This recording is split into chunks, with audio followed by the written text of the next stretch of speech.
Tikulandira kudomvera pano ndi pa Nyasa VoiceBox pano makhala ndithu ndi Amalawi osiyanasiyana amakhala magazi osiyanasiyana pa nkhani zokhudza ndale kantsidwe ka dziko komanso kutsatira bwino kwa malamulo kuno kwathu ku Malawi ndi pamene anzathu ku United States of America akukonzekera kuti akaponye voti mawa lino pa 5 November 2024 ifenso kuno ku Malawi tili kalikiliki kukonzekera zisankho zimene zikubwera mu miyezi yochepa mu chaka cha 2025 makamaka pamene pachapakhala pa 16 September 2025 pamene Malawi tikaponye voti kusankha mtsogoleri wa dziko lino aphungu a nyumba ya malamulo komanso makhansala osiyanasiyana kumadera kwathu. Ndi pano tabwera ndi bambo Redson Munlo amene akufuna kukukumutsa Malawi makamaka ochikonda chipani cha Malawi Congress Party kuti asakhale mdwi kumudzi koma anyamuke ndithu apange chotheka chilichonse kuti akalembetse mavoti. Chicholinga chokuti adzavotele mtsogoleri wa dziko lino Dr.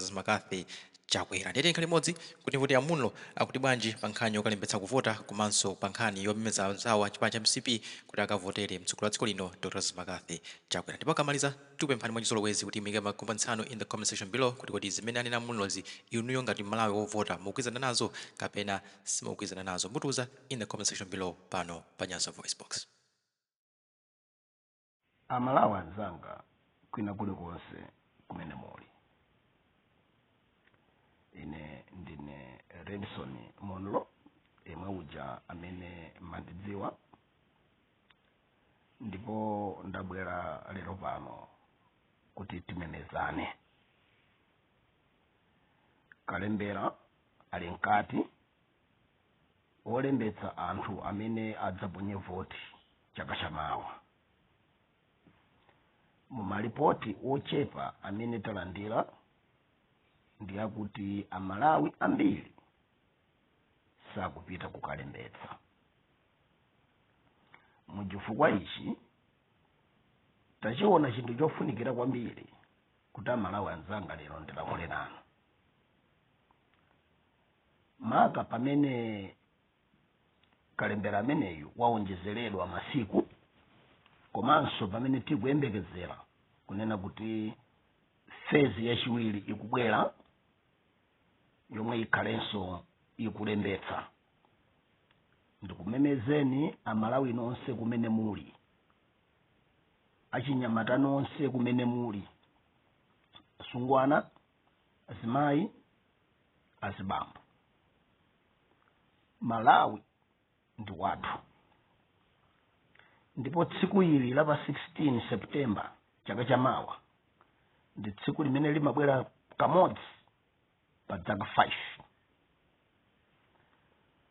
Chifukwa cha ichi ndi tsiku lofunika kwambiri ku Malawi wina aliyense amene ali ndi zaka zokwanira kukavota kapena amene adzakhale atakwanitsa zaka zokavotera pa tsiku limenelo limene likudzaponyedwa voti.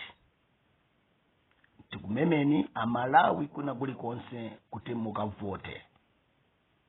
Pitani mukalembetse mukaundula wa voti kuti mukavote. Umenewo ndi ufulu wanu wokavota. Tsogolo la dziko lino lili mu voti. Nonse Amalawi Congress Party kumene muli, nonse Amalawi Congress Party amene mumakonda Dr. Chakwera, pitani mukalembetse kuti mudzavotele president wakumtima kwanu chaka chamawa. Ndikupanga apilu kwa abale wanga amene ali kumwanza ngati kwathu komanso nda Malawi wonse amene ali mu dziko lino la Malawi amene ineyo amanditsatira ngati Redson Munlo. Ndikudziwa kunena kuti mumalemekeza ngakhale ndi ziganizo zina zimene ndimapanga, zonse zimene ndimakupemphani ndi zimene sindimakupemphani. Chifukwa ndili ndi kumodzi kuwiri, umunthu wanga ndi umunthu wa anthu ena onse uli mweneyo. Ndi pali pa umunthu wanga amene ndimapanga ziganizo ngati Redson Munlo, ndili pali umunthu umene ndimaganizira anthu ena umene ndimapanga ziganizo malo mwa anthu ena.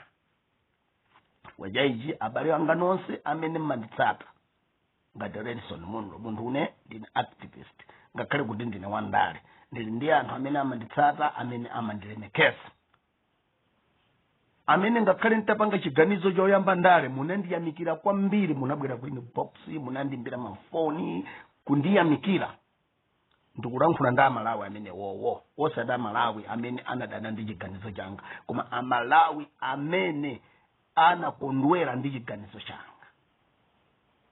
Amalawi amene munandimbira mafoni aja kundithokoza Amalawi amene mumandibwerera kuma inbox kundilemekeza kundithokoza kundiyamikira Amalawi amene aja ndi amene ndikulankhula nawo lero ndikukupemphani Amalawi inuyo tiyeni mukatenge voti yanu kalembetseni voti kuti chaka chamawa mudzavotele boma la Malawi Congress Party kuti lipitilire kukonza chitukuko cha dziko lino kutukula dziko la Malawi amayi ndi abambo mamuna amakoma ali nyumba akatuluka azimayiwa amalira amagwa ndi dzifufu mtsinje umone chitsime chimoneka kuya kwake chikapha president amene waonetsa luso ndi chidwi chofuna kutukula dziko lino ndi Dr. Lazarus Chakwera zina mukumvazi ndi ndale zowawidwa chifukwa chakuti adachotsedwa mboma osati kunena kuti they in good faith kuti they were even better no kuti achotsedwe ndi chifukwa chonena kuti adalephera kuyendetsa dziko lino ndipo amapanga za mitundu nzapabanja nkhani imene tikufuna tinene pano kukumemezani kumene tikumemezani pa Amalawi tisakhale Amalawi omaganiziridwa ndi anthu ankhwidzi vuto limene tili nalo Malawi muno timaganiziridwa kuti zimene anena uje ndiye za nzeru Amalawi patokha tidzitha kuganiza nkhani ndiyo nena kunena kuti Amalawi tiyeni mukatenge vote kalembetseni kuti mukavotele Dr. Lazarus Chakwera ndi Malawi Congress Party kuti chitukuko chipitilire kuchitika mdziko muno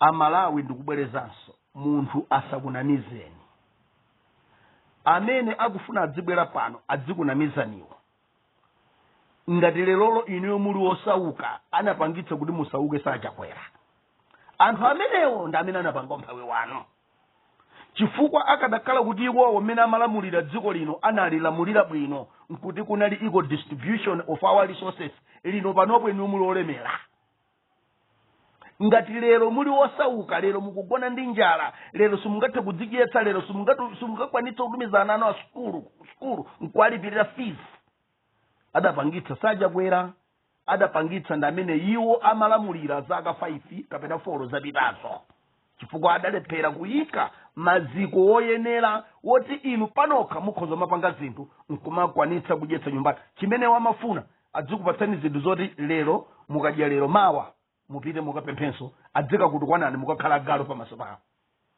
ndi Chakwera kuti ayi akufuna ayike mapiko kuti Amalawi tidzitha kuikuluka patokha tikhale ndi maziko okhazikika pachuma ndiye tikunena kuti izi zichitike ndipo zipitilire amayi ndi abambo nyamukani maunyinji wanu mupite mukalembetsa mukakalembetsa pa 16 September chaka chamawa voti yanu musakaphonye kavoteleni Malawi Congress Party ndi tambala wakuda ndi president wake Dr. Lazarus Chakwera anthu amene mumandikonda ine kumwanza west anthu amene mumandikonda ine kumwanza anthu amene mumandikonda ine kumwanza ndi neno anthu amene mumandikonda ine kumwera anthu amene mumandikonda ine ku Central Region anthu amene mumandikonda ine ndikunditsata ku Eastern Region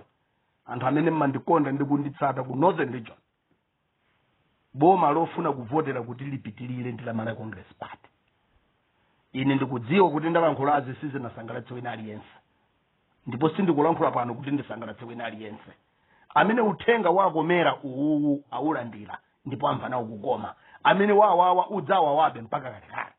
Koma chilungamo nchokunena kuti tiyeni pa 16 September chaka chamawa tikavotele Malawi Congress Party tambala wakuda ndi president wathu wa Malawi Congress Party Dr. Lazarus Makikasi Chakwera kuti chitukuko chipitirire mdziko muno, kuti maziko amene akhala akuphasulidwa ndikuyambiranso kuphasulidwa ndikuyambiranso amene tayamba maziko awawa apitirire mpaka idzafike nthawi imene Amalawi adzayambe kuona zipatso za maziko amenewa.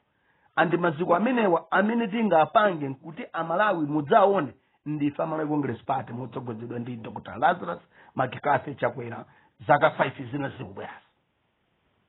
Amalawi tulukani maunyinji, tiyeni tikalembetse.